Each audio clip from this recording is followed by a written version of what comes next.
semuanya, apa kabar Sobat Belajar? Semoga sehat selalu dan yang pastinya semangat terus untuk belajar. Karena belajar sekarang mudah, ayo belajar. Perkenalkan, nama saya Winda Sulistia yang hari ini akan menemani Sobat Belajar semua untuk belajar Bahasa Indonesia. Nah, kira-kira kali ini apa sih yang akan kita pelajari? Kita intip dulu judulnya ya. Di sini judul materinya adalah Surat Kecil untuk Tuhan. Nah, Sobat Belajar, ada yang pernah dengar gak mengenai Surat Kecil untuk Tuhan ini? Dia dia ini cukup terkenal gitu kan. Dia ada filmnya, ada juga novelnya. Nah, penasaran kan materinya seperti apa? Jangan kemana-mana, karena belajar sekarang mudah. Karena sekarang belajar mudah, ayo belajar. Jangan lupa belajar, karena sekarang belajar itu mudah. Ayo belajar. Oke, jadi sesuai judulnya yaitu Surat Kecil untuk Tuhan. Kali ini kita akan membahas mengenai judul ini. Nah, kita langsung aja intip. Nah, Sobat Belajar pasti sudah pernah mengetahui sebelumnya, entah itu novelnya ataupun juga filmnya, atau mungkin hanya baru mendengar aja nih judulnya, Surat Kecil untuk Tuhan. Nah, kali ini saya akan menjelaskan dahulu mengenai Surat Kecil untuk Tuhan ya. Jadi sinopsisnya dulu nih. Saat masih berumur 13 tahun, dokter mengatakan kepada ayah gadis yang kerap disapa Keke bahwa umur anaknya hanya dapat bertahan 5 hari lagi jika tidak segera melakukan operasi. Sungguh suatu pernyataan yang membuat hati sang ayah mendapatkan tekanan yang sangat berat. Oleh karena itu, pihak keluarga merahasiakan kanker tersebut kepada Keke. Walaupun akhirnya ia tahu ia terserang kanker ganas, ia pasrah dan tidak marah pada siapapun yang merahasiakan penyakit maut itu padanya. Karena kebesaran Tuhan, Keke akhirnya berhasil sembuh dari kanker tersebut.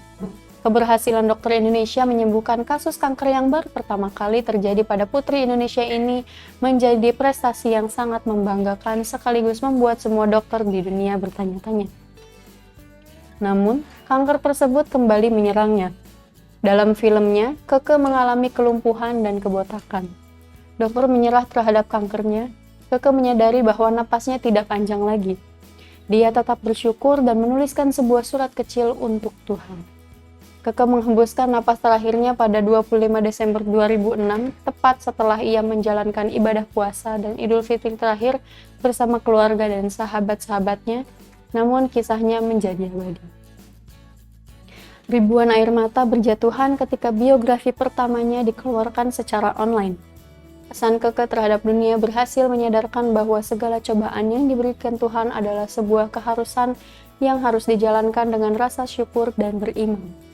Perjalanan waktu, biografi Keke pun dipasarkan secara luas dan kini telah dikemas dalam bentuk film layar lebar dengan judul yang sama yaitu Surat Kecil untuk Tuhan. Pada akhir film ini, Keke menyampaikan suatu permintaan terakhirnya agar hubungan dalam keluarganya bisa bersatu lagi. Semangatnya untuk tetap menjadi yang terbaik tak sedikit pun melemah. Seperti bintang Sirius yang tetap bersinar terang walau langit tertutup awan. Berikut adalah surat yang ditulis olehnya. Tuhan, andai aku bisa kembali, aku tidak ingin ada tangisan di dunia ini. Tuhan, andai aku bisa kembali, aku berharap tidak ada lagi hal yang sama terjadi padaku, terjadi pada orang lain. Tuhan, bolehkah aku menulis surat kecil untukmu? Tuhan, bolehkah aku memohon satu hal kecil untukmu, Tuhan? Biarkanlah aku dapat melihat dengan mataku untuk memandang langit dan bulan setiap harinya. Tuhan, izinkanlah rambutku kembali tumbuh agar aku bisa menjadi wanita seutuhnya. Tuhan, bolehkah aku tersenyum lebih lama lagi agar aku bisa memberikan kebahagiaan kepada ayah dan sahabat-sahabatku. Tuhan, berikanlah aku kekuatan untuk menjadi dewasa, agar aku bisa memberikan arti hidup kepada siapapun yang mengenal. Tuhan, surat kecilku ini adalah surat terakhir dalam hidupku. Andai aku bisa kembali ke dunia yang Kau berikan padaku. Nah, jadi tokoh Keke ini menuliskan surat untuk Tuhan, ya kan? Nah, kalau misalnya ngomong-ngomong tentang surat nih, Sobat Belajar sudah pasti tahu apa itu surat kan ya? Jadi surat ini juga selain bentuknya tertulis ataupun juga berbentuk yang biasanya ditulis pada kertas, tapi sekarang pada zaman era teknologi ini sudah ada yang namanya email atau surat elektronik. Nah, tapi kegiatan surat menyurat ini juga ternyata masih masih dilakukan gitu, meskipun sudah ada perkembangan teknologi gitu seperti email dan lain sebagainya. Jadi kali ini kita akan membahas mengenai suratnya ya. Jadi bukan mengenai sinopsisnya ataupun juga bukan mengenai filmnya, tapi yang akan kita bahas di sini adalah surat. Jadi kalau pada contoh ini adalah tokoh Keke yang menuliskan surat untuk Tuhan begitu. Nah, kalau sobat belajar tahu nih, kira-kira menurut sobat belajar ini tuh masuknya surat apa sih? Kalau yang kita tahu, surat itu kan ada jenisnya ya. Ada surat yang resmi, ada juga yang surat pribadi. Nah, kira-kira menurut sobat belajar, surat ini tuh termasuk surat apa? Apakah resmi atau pribadi? Nah, jadi jawabannya adalah surat pribadi, ya kan? Surat yang berasal dari Keke ini dituliskan kepada Tuhan gitu, agar memberikan kesempatan lagi kepada dirinya begitu. Nah, jadi pada materi kali ini kita akan membahas mengenai surat dinas atau surat resmi dan surat pribadi. Nah, sobat belajar udah pernah dengar belum sebelumnya mengenai surat resmi ataupun juga surat pribadi? Atau mungkin di sini sobat belajar ada yang suka surat menyurat gitu, jadi terhadap temannya gitu ya, aktivitas hobi surat menyurat itu, menuliskan surat kepada kerabat atau kepada teman dan lain sebagainya. Nah, jadi sebelumnya kita akan mengetahui apa itu surat, ya kan? Kita akan mengetahui terlebih dahulu surat itu apa sih. Nah, jadi kalau dilihat dari KBBI ya, atau Kamus Besar Bahasa Indonesia, surat adalah kertas dan sebagainya yang bertulis berbagai-bagai isi. Surat juga dimaknai sebagai kartu atau secarik kertas dan sebagainya sebagai tanda atau keterangan. Selain sebagai sarana komunikasi, surat juga berfungsi sebagai alat untuk menyampaikan pemberitahuan, permintaan maupun permohonan, alat bukti tertulis, alat untuk mengingat, dan bukti historis. Nah, jadi surat ini bentuknya adalah identiknya dengan secarik kertas gitu ya, yang memiliki tulisan dengan berbagai isi tadi. Nah, kemudian surat ini juga fungsinya ada banyak. Selain menjadi sarana komunikasi, surat juga bisa berfungsi sebagai alat menyampaikan pemberitahuan seperti surat pemberitahuan ya kan. Kemudian surat permintaan, surat permohonan sebagai alat bukti, dan juga bukti historis atau alat untuk mengingat seperti memo dan lain sebagainya. Nah, misalnya pemberitahuan, seperti apa contoh surat pemberitahuan? Contohnya ada surat undangan rapat, atau surat misalnya pemberitahuan dari sekolah ya, ada misalnya pemberitahuan pengambilan rapot dan sebagainya, atau ada pemberitahuan libur. Nah, itu merupakan bagian dari surat juga, yaitu surat pemberitahuan. Nah, kemudian kalau misalnya permintaan, nah surat-surat ini digolongkan dalam surat resmi yang biasanya dikirim dari suatu lembaga ataupun juga instansi ya. Nah, kita masuk ke pengertian surat resmi atau yang sering disebut surat dinas. Surat dinas adalah surat resmi yang dibuat oleh suatu instansi atau lembaga dengan tujuan untuk keperluan dinas. Definisi surat dinas yaitu surat yang berisikan permasalahan kedinasan, dan biasanya surat ini dibuat oleh instansi atau lembaga. Jadi sesuai konteksnya dalam ranah formal, surat resmi ini dibuat oleh satu instansi atau lembaga, entah kepada instansi lainnya ataupun kepada masyarakat misalnya gitu. Kemudian sebagai alat komunikasi antar dua instansi ataupun lembaga-lembaga juga. Nah, kemudian apa sih kira-kira fungsi dari surat resmi ini? Nah, yang pertama, surat resmi ini berfungsi sebagai pedoman pekerjaan, seperti surat instruksi, surat pemberian izin, atau juga surat pengambilan keputusan. Kemudian, yang kedua, surat resmi berfungsi sebagai alat pengingat, karena surat ini dapat dijadikan arsip bagi instansi. Kemudian yang ketiga, surat resmi berfungsi sebagai bukti perkembangan suatu instansi atau juga lembaga. Lalu yang terakhir, surat resmi berfungsi sebagai alat bukti, terutama surat perjanjian.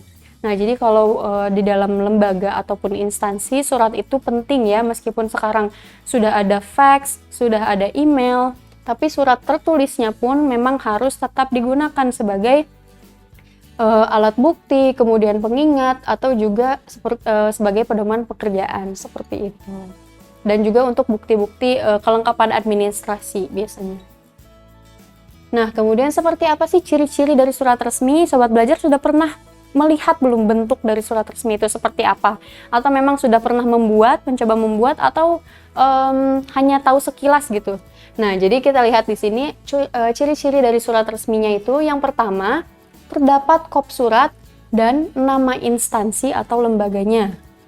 Lalu yang kedua, terdapat nomor surat dan lampiran. Yang ketiga, terdapat salam pembuka maupun salam penutup. Yang keempat, bahasanya resmi, karena surat dinas merupakan surat resmi. Kemudian terdapat stempel atau instansi atau lembaga pada surat. Nah, ini ciri-ciri dari surat resmi. Diingat-ingat ya Sobat Belajar, ada kopnya, kemudian terdapat nomor dan lampiran surat, kemudian menggunakan bahasa resmi, dan juga ada stempel instansi atau lembaga yang ada pada surat tersebut. Nah, kemudian unsur surat resmi, kira-kira di dalam surat resmi ini harus ada apa aja sih? Nah, jadi yang pertama-tama, dari yang paling atas dulu, yang pertama itu ada kop surat. Kop atau biasa kita sebut sebagai kepala surat. Oke, kop atau kepala.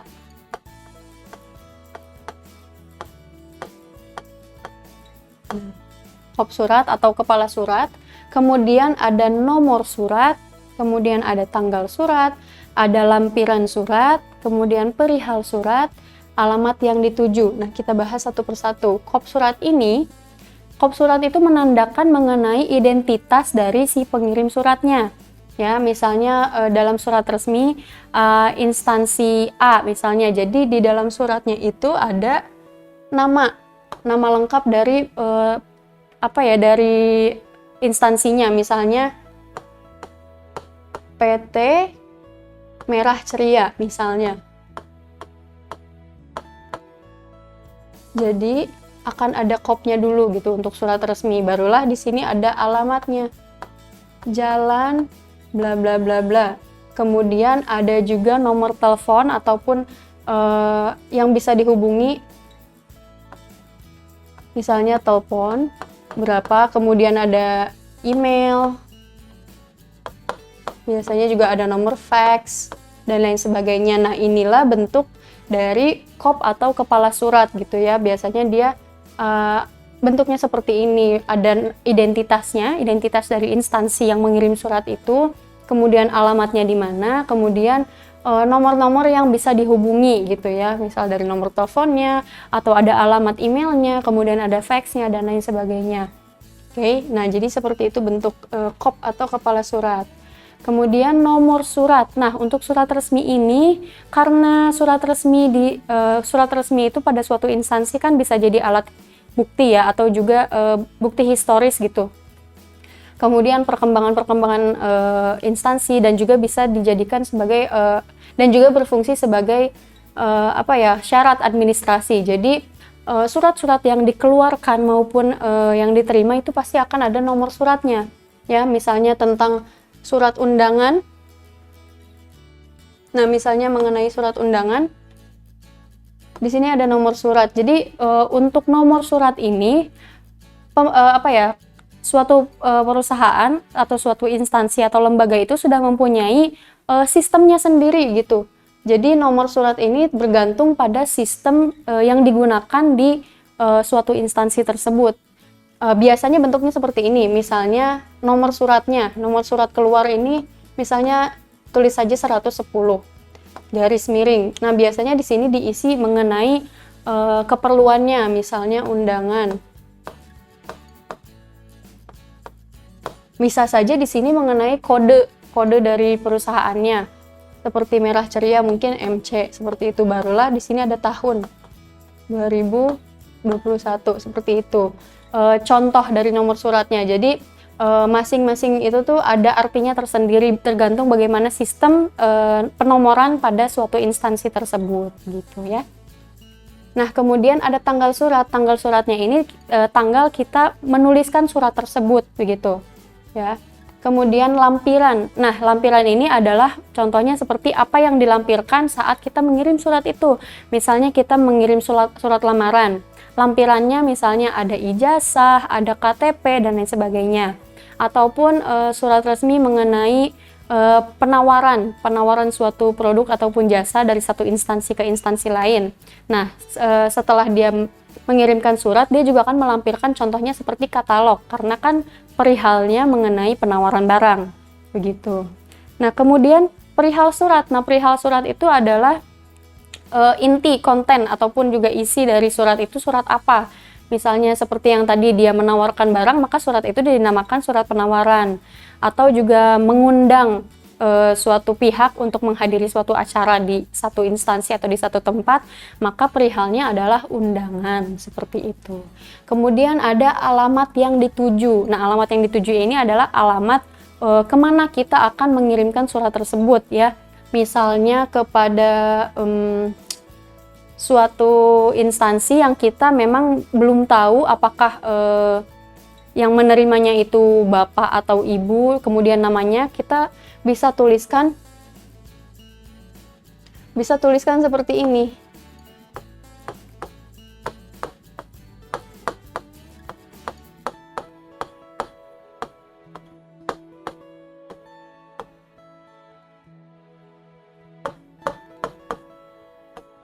Nah, jadi kalau untuk alamat yang dituju itu biasanya ada di bawah perihal surat, ya. Misalnya kita belum mengetahui siapa itu apakah bapak ataupun ibu gitu yang menduduki jabatan direktur utama. Sebut saja kita mau mengirimkannya kepada direktur utama. Maka dituliskannya adalah dengan YTH titik. YTH ini adalah yang terhormat, ya. Jadi penulisannya YTH, Y-nya besar, TH titik spasi direktur utama PT bla bla bla bla. Jalan, alamatnya disebutkan jalan apa gitu. Tapi kalau misalnya sobat belajar sudah tahu siapa yang akan dituju, langsung saja yang terhormat sama misalnya Bapak Andi, Direktur Utama. Nah, seperti ini. PT apa, kemudian alamatnya. Nah, penulisan jalan tidak boleh JL titik atau JLN titik, tapi harus dituliskan lengkap. Jalan, seperti ini ya. Misalnya Jalan Batu. Nah, penulisan nama jalan juga harus menggunakan huruf kapital di awalnya. Seperti ini contohnya. Surabaya. Seperti ini contohnya ya. Kalau memang yang sudah bisa dituju atau sudah tahu siapa yang dituju, maka langsung disebutkan namanya saja. Oke, kemudian ada salam pembuka, ada paragraf pembuka, ada isi surat, ada penutup surat, ada salam penutup, kemudian diakhiri dengan identitas pengirim, yaitu nama dan tanda tangan. Nah, kita lihat bentuknya. Oke, ini adalah contoh dari surat resmi atau surat dinas. Nah, yang pertama tadi, kita ganti warna merah biar kelihatan. Nah, ini disebutnya tadi adalah di bagian paling atas itu adalah identitas dari yang mengirim surat, yang disebut dengan kop atau kepala surat. Ya, kop atau kepala surat. Nah, kemudian tadi ada apa lagi? Ada nomor. Apakah di sini ada nomor? Ada. Ini adalah nomornya. Nah, nomor suratnya 02.009 PT .pri, nama PT-nya. _9 2018. Nah, kemudian setelah dari nomor ada apa? Ada tanggal. Inilah tanggal. Tanggal pembuatan suratnya. Ya. Semarang 30 September 2018. Kemudian setelah itu ada apa lagi? Ada perihal. Nah, ini perihalnya apa? Undangan rapat perusahaan. Nah, kemudian tadi kan ada lampiran ya. Sebenarnya lampiran ini opsional. Kalau memang ada lampiran kalau memang ada lampiran maka harus dituliskan lampiran. Misalnya 1 lembar. Gitu. Tapi kalau memang tidak ada, tidak dituliskan juga tidak apa-apa, atau bisa dituliskan lampiran _2 strip yang artinya tidak menggunakan lampiran. Kemudian ada alamat yang dituju. Nah, ini alamat yang dituju. Yang terhormat Direktur PT Prima Abadi di tempat. Nah, ini kan masih satu perusahaan. Tapi mengirimkan karena sedang mengundang direktur, maka menggunakan surat seperti itu ya. Kemudian ada salam pembuka. Salam pembukanya apa? Dengan format ya. Biasanya salam pembuka yang digunakan di surat resmi. Kemudian baru ini ada isi suratnya. Nah, ini isi surat. Kemudian diakhiri dengan penutup surat. Oh sorry, ini sehubungan dengan bla bla bla itu disebut dengan pembuka surat. Nah, setelah itu dari hari, tanggal, dan sebagainya itu isi. Kemudian di paragraf ini, demikian surat undangan ini kami sampaikan, itu disebut dengan penutup surat. Nah, kemudian diakhiri dengan salam penutup, yaitu hormat kami. Baru identitas dari pengirimnya. Ya, di sini Anggita Rahmawati. Identitas Anggita Rahmawati selaku manajer pemasaran. Nah, jadi ini contoh dari surat resmi atau surat dinas. Nah, kita masuk ke surat pribadi. Apa sih surat pribadi itu? Surat pribadi adalah jenis surat yang berisi keperluan pribadi yang biasanya ditulis dengan secara pribadi, lalu ditujukan kepada orang lain dengan menggunakan bahasa yang tidak baku. Surat pribadi tidak mempunyai peraturan yang mengikat. Surat pribadi ditulis menurut selera masing-masing penulis, tetapi tetap dalam etika dan penggunaan bahasa yang sopan, tentu saja harus tetap diperhatikan, sesuai dengan latar belakang dan kepada siapa surat itu akan ditujukan. Nah, jenisnya. Jadi, jenis surat pribadi itu ada dua. Yang pertama yang sifatnya kekeluargaan, yang biasa kita kirimkan misalnya kepada teman, kepada kerabat, orang tua, dan sebagainya. Kemudian yang kedua, surat pribadi yang sifatnya setengah resmi. Ya, yang ada hubungannya dengan kedinasan. Contohnya ketika sobat belajar tidak bisa mengikuti pelajaran atau tidak bisa datang ke sekolah, maka orang tua atau wali murid akan menuliskan surat izin kepada sekolah atau kepada wali kelas. Nah, itu disebutkan surat setengah resmi gitu. Nah, kemudian ciri-cirinya apa? Yang pertama, kalau surat pribadi itu tidak menggunakan kop surat. Kemudian tidak menggunakan nomor surat. Salam pembuka maupun salam penutup sangat beragam, lebih bersifat santai atau juga non-formal. Kemudian penggunaan bahasanya bebas, tidak baku, sesuai keinginan dari penulis. Format suratnya juga bebas, jadi dalam surat pribadi ini tidak terikat dengan format apapun, begitu ya. Jadi untuk bahasanya pun bisa disesuaikan dengan pribadi dari si penulis suratnya ini, tetapi tetap disampaikan dengan santun gitu. Misalnya mau menggunakan bahasa daerah atau misalnya menggunakan bahasa sehari-hari gitu, jadi tidak harus selalu baku ya. Juga dia tidak menggunakan nomor surat, jadi hanya to the point gitu, dengan bahasa yang biasa digunakan juga. Nah, kalau unsur surat pribadi itu apa aja? Yang pertama, yang pasti harus ada tempat dan tanggal penulisan surat, ya kan, di mana surat itu ditulis dan kapan surat itu ditulis. Gunanya untuk apa? Kalau pada zaman dahulu kan takutnya salah kirim, jadi bisa dikembalikan ke orang yang mengirimnya. Kemudian tujuan surat, yaitu orang yang ditujunya siapa. Kemudian salam pembuka, isi surat, salam penutup, juga ada identitas pengirim surat. Nah, ini contohnya. Banjarnegara 7 September 2018. Nah, ini tanggal dan juga tempat dan juga tanggal ya. Ini ada tempat dan tanggalnya. Kemudian ini alamat yang dituju untuk untuk Mas Jaka di Yunani. Nah, salam pembukanya tidak perlu dengan hormat ya, karena ini surat pribadi, jadi bisa apa saja gitu. Dia di sini menuliskannya salam kangen. Nah, kemudian barulah ada isi. Nah, ada isinya. Inilah isi dari suratnya. Gimana kabarmu di Yunani, Mas? Gitu. Semoga dalam lindungannya. Jadi menanyakan kabar, juga menanyakan bagaimana kesibukan di sana dan lain sebagainya. Kemudian salam penutupnya atau juga identitasnya. Di sini dia menuliskan adik tercantikmu Dinda. Nah, kalau untuk surat pribadi ini memang kadang ada yang menuliskan penutup surat, ada juga yang tidak, itu terserah, tidak apa-apa karena tidak terikat dengan format manapun. Oke, kita masuk ke latihannya. Jadi di kuis nomor 1 berikut yang merupakan contoh surat resmi ialah kecuali. Jadi yang bukan contoh surat resmi ya. A. Surat undangan ulang tahun. B. Surat permintaan barang. C. Surat penawaran. D. Surat lamaran kerja. Jadi yang bukan surat resmi adalah yang A. Surat undangan ulang tahun. Kenapa? Karena surat undangan ulang tahun itu merupakan surat pribadi.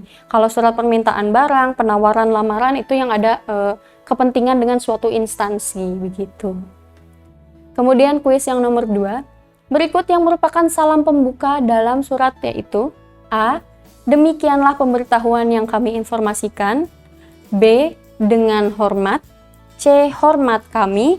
D. Puji syukur kepada Tuhan Yang Maha Esa. Nah, kira-kira jawabannya yang mana nih untuk salam pembuka?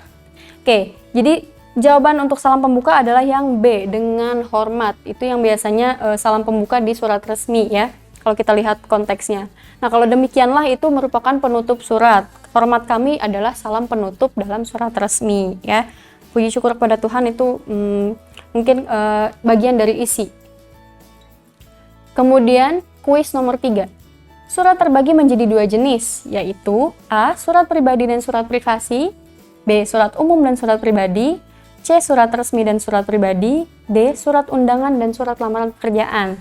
Nah, jadi kan mudah untuk mengingatnya ya, tadi ada 2 jenis. Yang pertama, surat resmi atau surat dinas dan surat pribadi. Jadi jawabannya yang C. Oke, yang keempat. Berikut unsur surat yang hanya terdapat pada surat resmi. Ialah nih, unsur surat yang hanya terdapat pada surat resmi. Artinya tidak ada di surat pribadi ya. A. Salam pembuka. B. Identitas pengirim. C. Isi surat. Atau D. Kop surat. Nah, tadi sudah dijelaskan mengenai apa aja yang ada di surat resmi dan apa aja yang tidak ada di surat pribadi. Jadi jawabannya adalah yang D. Kop surat. Karena kop surat hanya ada pada surat resmi sebagai identitas pengirim surat, yaitu nama instansi yang mengirim surat itu. Kemudian yang 5. Ada kutipan kalimat, sekian dulu suratku ini, pikirkan lagi agar kamu ikut berkemah bersamaku ya. Aku tunggu jawaban kamu secepatnya. Kutipan di atas merupakan bagian dari surat pribadi yaitu A. Kop surat, B. Salam pembuka, C. Salam penutup, atau D. Penutup surat. Nah, jangan terkecoh dengan salam penutup dan juga penutup. Kalau kita lihat di sini, sekian dulu suratku ini, pikirkan lagi agar kamu ikut berkemah. Nah, itu bukan merupakan salam. Jadi jawaban yang tepat adalah yang D. Penutup suratnya. Jadi seperti itu ya, bedanya salam penutup dan penutup surat. Oke Sobat Belajar, kali ini kita sudah berada di penghujung materi kali ini. Mudah bukan untuk membedakan mana surat resmi dan juga mana yang merupakan surat pribadi ya. Jangan lupa untuk terus berlatih dan belajar, karena belajar sekarang mudah, ayo belajar.